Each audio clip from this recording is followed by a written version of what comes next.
Hello everyone, good day. I'm going to talk all about the Argininosuccinic aciduria, or shall we call ASA. This disorder is we're not really familiar about this. Like it is a weird name. So I'm going to discuss what is this all about. What is Argininosuccinic aciduria? It is inherited genetic conditions that prevents the body from removing ammonia properly. Then, ammonia is a waste product made when the body breaks down proteins. So the body removes ammonia in a process called the urea cycle. So here, the I'm going to tackle what is urea cycle there, a brief discussions. Urea cycle. Urea cycle is also known as kanang Crib-Henseleit cycles, which is before I proceed about what is the Argininosuccinic aciduria, um we should know unsay process aning urea cycle sa atong lawas, which is we already familiar about what is amino acid metabolisms, that amino acid metabolisms produce ammonia, and then ammonia is a toxic in our body, that it cannot extracted in our body. And ammonia, like ammonia is a kanang dili mayo sa tong panglawas if kung magpabilin siya sa tong sulod sa tong lawas, and that's why it produce urea. Na urea is a non-toxic in our body, that it can excreted in our body through urine, like ato siyang iihi through urine, atong eliminate through urine. And then just what I've said, urea cycle is a biochemical pathway through amino acid metabolisms produce ammonia into urea through urinary system. So the cytoplasms, part of the cytoplasms, the urea cycle takes place into the cytoplasms, and part of it takes into the mitochondria.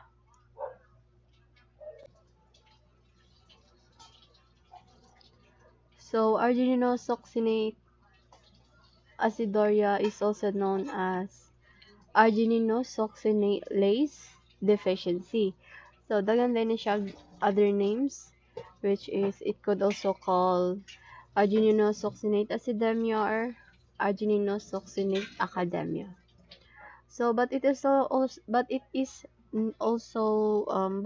it was known as argininosuccinate deficiency. If kung these enzymes, these argininosuccinate kanang is needed for urea cycle, if kung these enzymes is missing or is not made correctly, for example, this baby does not make enough working argininosuccinate enzymes, the urea cycles does not work well, and ammonia builds up. If kung there's if kung naay ammonia, if wala ma-eliminate ang ammonia sa to ang body, which is ammonia is toxic in our body man, di ba? So it can cause this disorder, which is what we call the argininosuccinate aciduria. So argininosuccinate aciduria is genetic disorder, just what we tackled about sa mostly sa so just what like mostly sa tong ipantakod nga disease, it was kanang autosomal recessive disorder, ay autosomal recessive pattern, which is like we inherited it in our we inherited or it is inherited in genetic conditions, like through that person through that other person. So the Argininosuccinic aciduria is the genetic disorder that is caused by deficiency of an enzyme called this argininosuccinase, or ASL, or it is also known as ASL. So this enzyme is responsible for breaking down the substances called argininosuccinic acid, which is a byproduct of a breakdown of arginino acid arginine, amino acid arginine. So the argininosuccinate is kanang responsible for converting toxic ammonia into urea for eliminations from the body, just what I've said. And it is catalyzed the breakdown of argininosuccinic acid into arginine and fumarate. So if the high levels of ammonia are very toxic to the body, especially the nervous systems and the liver, if untreated, yan siya, kung nakani nga disorder, this damage leads to signs and symptoms of the conditions. In severe cases, most of the cases na kanang malala na jud ani nga condition, it could lead to coma if kung dili madali o treat. So next slide is I'm going to tackle about the signs and the symptoms. So the signs of the argininosuccinic aciduria most often appears in shortly after birth. So kasagaran din makita is na yun siya sa mga newly birth, na yun siya sa mga infants. So within a few days, weeks, ano na siya makita ang iyang signs. Then rarely some babies have a mild type of argininosuccinic aciduria where signs do not start until childhood. So these signs may be triggered by eating foods in high protein. So we already know protein is good in our body, but if kung we take high protein, it could if we intake high levels of protein, it can also cause bad effects in our body, like manambok, stress in the liver, then going a long time without eating, masana prolonged fasting, dugay may lisan, walay gana mukaon, then illnesses and infections. So these are the signs and conditions, these signs of these conditions that we've seen in if kung nakakaning nga disorder. So high levels of ammonia, hyperammonia, poor feeding, walay gana mukaon, sleepiness or lack energy, or lethargy, and then vomiting, then tight and rigid muscles, spasticity, like kanang mga muscles baby is kanang walay kusog, like mostly kanang sa mga bata dugay kay kabawong mo lakaw, kabawong barog, magkamara permi mana. And then the breathing troubles, like those baby nga maglisod og ginhawa while natulog. And then seizures, like kanang symptoms of seizures is like kanang loss of awareness, unusual behaviors, sensations, then uncontrolled movements, and then kanang loss of consciousness. And then if kung not treated early, it could lead to severe conditions. The same, it could lead a coma.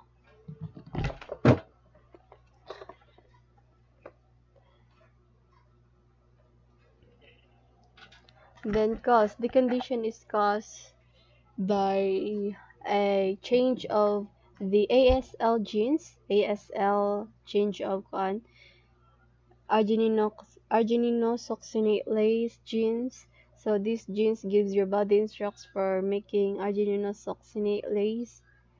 So these enzymes helps remove ammonia in our body and produce proteins, and the proteins broken down. So without the working of ASL genes or argininosuccinate, like example, your baby the baby's body cannot make enough working enzymes. So as a result, their body cannot properly remove ammonia. So high levels of ammonia are very dangerous to their baby. That is why it could cause them to have this disorder, the Argininosuccinic aciduria. And then the affected populations. So this disorder is kanang rare, like fewer of thousands people. Here is kanang in the United States maning ako research, but here in our Philippines, kanang gamay ra sad ang anaani nga disorder, which is it was, according to my research, it was from the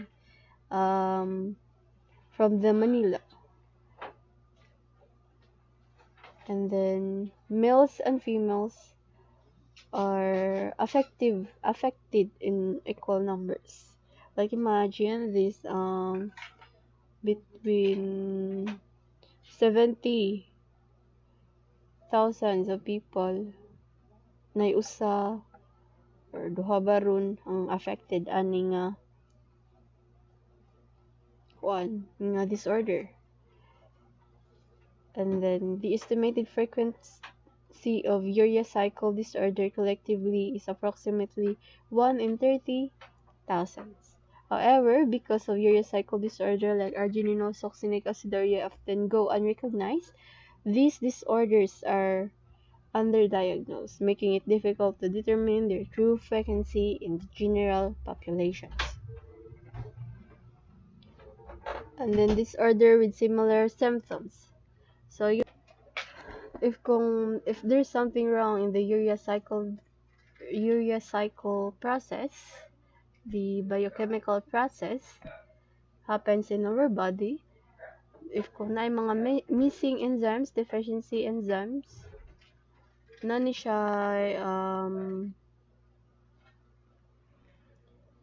common types of disorder, which is if there's defective enzymes in the urea cycles, nani siya 5 disorders, which is the hyperammonemia type 1, and then the hyperammonemia type 2, then the citrullinemia, then the argininosuccinic aciduria manyahangi tapikaron, then the arginininemia. Pare-pareha rin ni sila symptoms and the tanan sa like pareha rin ni sila symptoms and the argininosuccinic aciduria, like vomiting, balay ganam kaon, kanang seizures, and then higher level of ammonia. And here, same as the Ray syndrome, and then the organic acidemia. And then diagnosis. So a diagnosis of urea cycle disorder is through research of katong mga professional doctors. Through research, they revealed they confirmed diagnose on how to treat this disorder and how to diagnose this disorder. So by molecular genetic testing. So through blood or urine samples, or through other fluid samples in our body. So like through blood tests, it may reveal if kung high levels ba ka sa amino acids, if nabaka defective enzymes that is not good in our body. And then next is the treatment and the management. It is important to talk to the healthcare providers about which treatments are best if kung nakani nga disorder, if the baby has this disorder. So the goal of the treatment is to prevent the health problems caused by these conditions. So treatment may include this following. So drugs that help remove ammonia from the body. So nanaday drugs nga makapa-remove sa ammonia in our body. Makapa-remove sa toxic, sa tong lawas. And then the diet low in protein. No, likayan ng mga taas ng mga pagkaon. Taas ng protina. And then the arginine supplements to help lower ammonia levels. So naaray tambal nga makapa-lower sa ammonia levels, nga makatabang sa tong lawas nga mo fight. And then if these children who receive early and ongoing treatment for Argininosuccinic aciduria can have healthy growth and development. So this case study is a 4-year-old boy hospitalized and unexplained coma is reported. So nakoma din yung bata. So normal din siya the age of 18 months. Then there's nabantayan nga a delay in language development, behavior disorder, and then into 4, if katong padong na siya 4 years old, he was hospitalized, then nakoma siya, and there's something wrong with the baby. Ado na nabantayan, which is kanang hepatomegaly. Hepatomegaly is kanang there's something wrong in the liver, like ni burot yung liver, then dry ang panit, brittle hair observe, like iyang hair is kanang patay-patay, dagang split ends, like kabantay man ang buhok. And then hyperammonemia was observed by a protein tolerance test. So but then they treated it na dali ra ni siya nga natambalan. Then through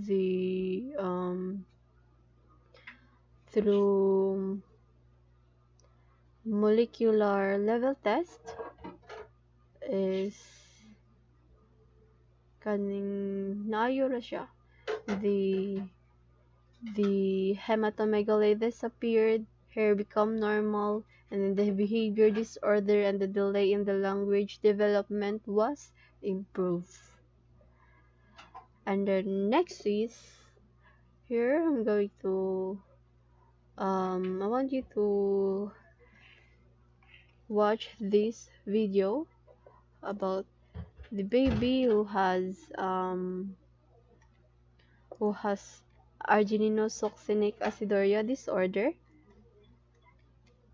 And then I want you to observe what happens to the baby. So here, 4 days old baby,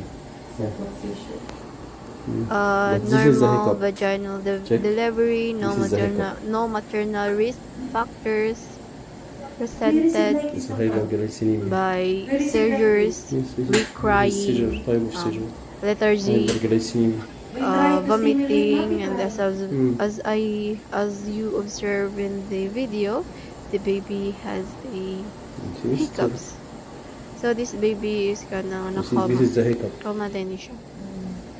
So the family refused to, or the parents refused to take sample for the antenatal diagnosis or the molecular genetic test. But this is just what I said. This is a genetic 15 minutes, doctor. inherited. And then I also don't know if this baby health na improve by health. But as what I said, There is hiccup. It's still. baby, this Still just there is what I've said, this disorder has a naaray treatment na makapalower sa ammonia levels, naaray supplements, then makapalower sa routine. So that's it. Thank you for listening.